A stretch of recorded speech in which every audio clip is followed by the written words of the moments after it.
সাক্ষী গোপাল নাম তো অনেকেই শুনেছেন এবং সাক্ষী গোপালকে সাক্ষী রেখে অনেকে অনেক কিছু কাজও করেছেন। কিন্তু কে এই সাক্ষী গোপাল এবং কোথায় এনার মন্দির স্থাপিত এবং কি রয়েছে তার পিছনে অলৌকিক বৃত্তান্ত তা কি জানেন? হ্যাঁ, আজকে মিস্টেরিয়াস হিন্দু চ্যানেলে আপনাদেরকে সাক্ষী গোপালের অলৌকিক কিছু লীলা কথা এবং রহস্য জানাবো। তো চলুন ভিডিওটা শুরু করা যাক। বন্ধুরা, যখন কাউকে সাক্ষী রেখে কোনো কাজ করা হয় তখন ব্যবহার করা হয় সাক্ষী গোপাল কথাটি। জানেন কি কে সাক্ষী গোপাল, কেনই বা তার এমন অদ্ভুত নাম? আজকের পর্বে সাক্ষী গোপালের অলৌকিক কিছু বৃত্তান্ত চলুন জেনে নিই। ভারতের ওড়িশার কটক শহরে রয়েছে সাক্ষী গোপালের একটি মন্দির। সাক্ষী গোপালের এই মন্দিরের সাথে জড়িত আছে অলৌকিক এক ঘটনা, যেখান থেকে শুরু হয় এই কিংবদন্তি। শোনা যায় এই মন্দিরের বিগ্রহটি আগে ছিল বৃন্দাবনের এক মন্দিরে। সেখান থেকে স্বয়ং ওড়িশার এই স্থানে এসেছিল ওই মূর্তি, আর এই মূর্তির নিজের পায়ে আসার ঘটনাটি ঘিরেই প্রচলিত হয়েছে এক জনশ্রুতি। বলা বাহুল্য, সেই কাহিনীর মাধ্যমে জন্ম হয়েছে সাক্ষী গোপাল বাগধারাটি। শোনা যায় দক্ষিণ ভারতের এক কুলীন ব্রাহ্মণ সংসারের যাবতীয় দায়িত্ব নিজের ছেলের হাতে তুলে দিয়ে তীর্থ দর্শনে বেরিয়ে পড়েছিলেন। তীর্থে তীর্থে ঘুরে তিনি মথুরায় এসে পৌঁছন। সেখান থেকে তার সঙ্গে একজন যুবক ব্রাহ্মণের আলাপ হয়। একসঙ্গে মিলেই তারা ঘুরে দেখতে থাকেন বৃন্দাবনের বিভিন্ন দর্শনীয় স্থান। হঠাৎ করে ব্রাহ্মণের মনে হয় এমন ছেলে তার কন্যার জন্য একেবারে উপযুক্ত পাত্র। তৎক্ষণাৎ নিজের মনের কথা সেই যুবককে বললেন ব্রাহ্মণ।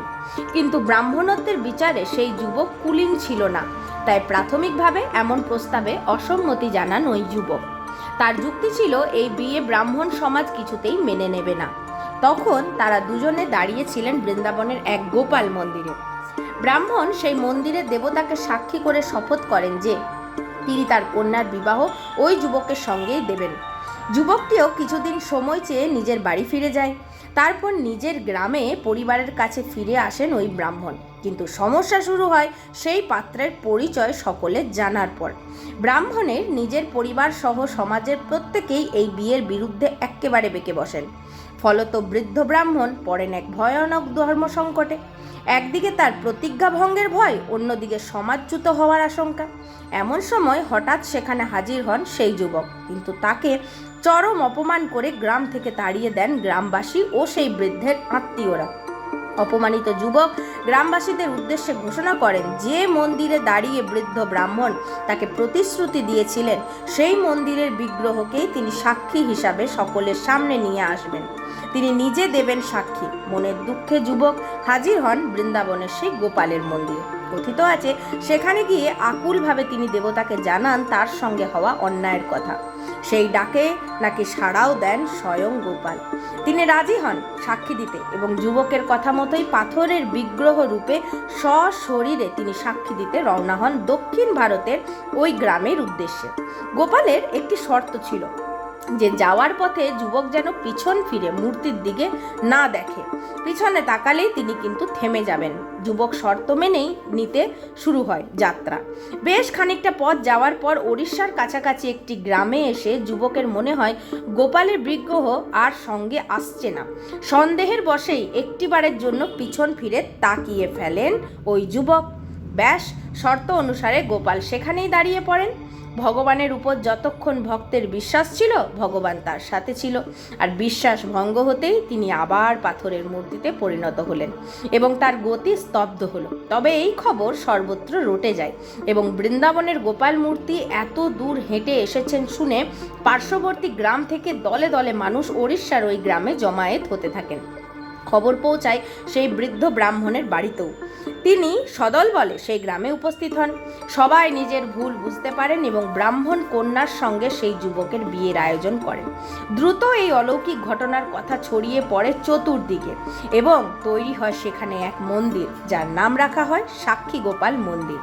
এই সাক্ষী গোপাল মন্দিরটি তাই উড়িষ্যাতে কিন্তু অবস্থিত এবং স্বয়ং এই গোপাল বৃন্দাবন থেকে নিজের পায়ে হেঁটে এসেছিলেন।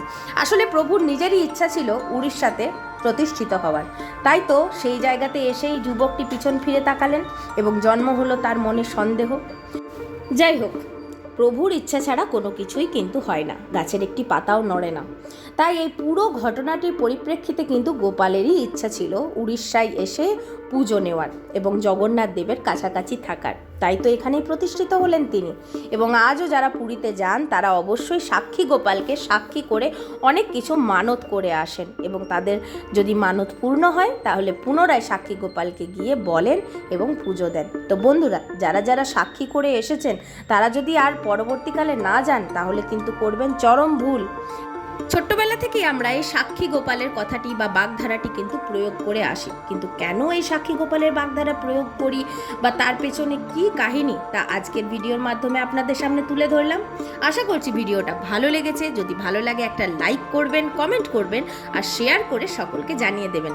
আর আরও এরকম অলৌকিক মন্দিরের কাহিনী জানতে কি করবেন, মিস্টিরিয়াস হিন্দু চ্যানেলটাকে সাবস্ক্রাইব করে বেল আইকনটাকে প্রেস করে রাখবেন, যাতে কোনো ভিডিও আপনাদের মিস না হয়ে যায় এবং ভিডিও পাবলিশ হওয়ার সাথে সাথে সবার আগে ইউটিউবের নোটিফিকেশনে আপনাদের কাছে চলে যায়। তো বন্ধুরা, সকলে বেশ সুস্থ থাকবেন, ভালো থাকবেন। আজ এখানেই বিদায় নিলাম। আবারও একদিন পর চলে আসবো নতুন কোনো রহস্যে ঘেরা মন্দিরের অলৌকিক বৃত্তান্ত আপনাদের সামনে উপস্থাপনা করতে। ততদিন জয় মা তারা, জয় গোপাল গোবিন্দ।